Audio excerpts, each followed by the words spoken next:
एक छोटे कस्बे में आरव नाम का एक लड़का रहता था।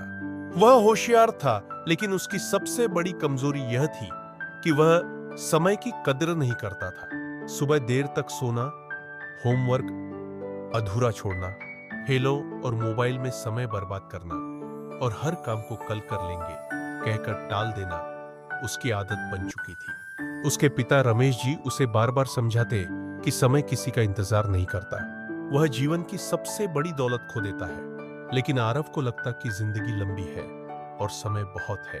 एक दिन स्कूल में गणित की प्रतियोगिता हुई। आरव को कस्बे का नाम रोशन करने का मौका मिला, लेकिन तैयारी करने के बजाय उसने अपना समय खेलों और मोबाइल में गंवा दिया। परिणाम यह हुआ कि वह प्रतियोगिता हार गया और उसका ही दोस्त विवेक विजेता बना। विवेक ने मुस्कुराते हुए कहा, मैंने रोज आधा घंटा तैयारी की थी और आज उसका फल मिला। यह सुनकर पहली बार आरव के मन में चुभन हुई कि काश उसने भी समय का सही उपयोग किया होता।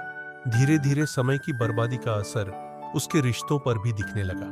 उसकी माँ जब घर के कामों में हाथ बटाने को कहती, दोस्त फिर से उसके साथ जुड़ने लगे और माता पिता गर्व से कहने लगे कि अब उनका बेटा समय की कीमत समझ गया है।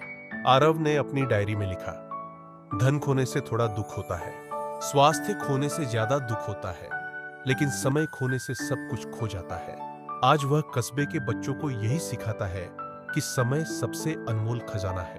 अगर उसका सम्मान करोगे तो जीवन सफल होगा। तो वह हर बार अभी नहीं, बाद में कहकर टाल देता। दोस्तों ने भी उससे दूरी बनानी शुरू कर दी और शिक्षक भी शिकायतें करने लगे। माँ बाप दुखी थे और दादी ने उसे समझाया कि बेटा, समय बहते हुए पानी की तरह है, अगर तुम इसे पकड़ नहीं पाओगे तो यह हमेशा के लिए चला जाएगा।